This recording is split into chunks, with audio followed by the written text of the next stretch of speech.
চলো আজকে আমরা শিখে নেব বেসিক লিভ ডিজাইন। প্রথমে আমি যেমনভাবে একটা দাগ টানলাম, তারপরে পাতার শেপ করে নিচ্ছি। আমি ঠিক যেভাবে পাতার শেপ করছি তোমরাও ঠিক এইভাবেই পাতার শেপ করবে। আজকে আমি দুরকমভাবে পাতার শেপ মানে কীভাবে সহজভাবে করবে, যারা বিগিনার তাদের জন্য ভীষণ হেল্পফুল এই ভিডিওটা। তো আমি ঠিক যেভাবে করছি তোমরাও ঠিক সেভাবেই এই পাতাটা আঁকবে, দেখবে খুব সহজেই করে ফেলবে।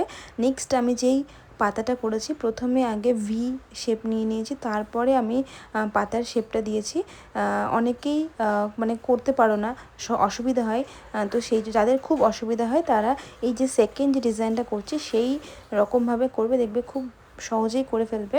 আর এরকম করার পরে ভাবলাম যে একটু বোল্ড করে দিই, তাহলে খুব ভালো লাগবে, তাই চারিপাশে আমি বোল্ড করে দিচ্ছি। আর দেখবে যে সেকেন্ড যেটা বোল্ড করছি এখন করার পরে দেখবে যে সেকেন্ডটা বেশি ভালো লাগছে প্রথমটার থেকে। তো সেই জন্য মনে হলো যে তাহলে প্রথমটাও একটু বোল্ড করে নিই, তাই বোল্ড করে দিলাম। তো তোমরাও দেখে জানাবে যে এই ডিজাইনটা তোমাদের কেমন লাগলো। আর যদি আরও নিত্য নতুন ডিজাইন শিখতে চাও তাহলে অবশ্যই আমার প্রোফাইলটাকে ফলো করে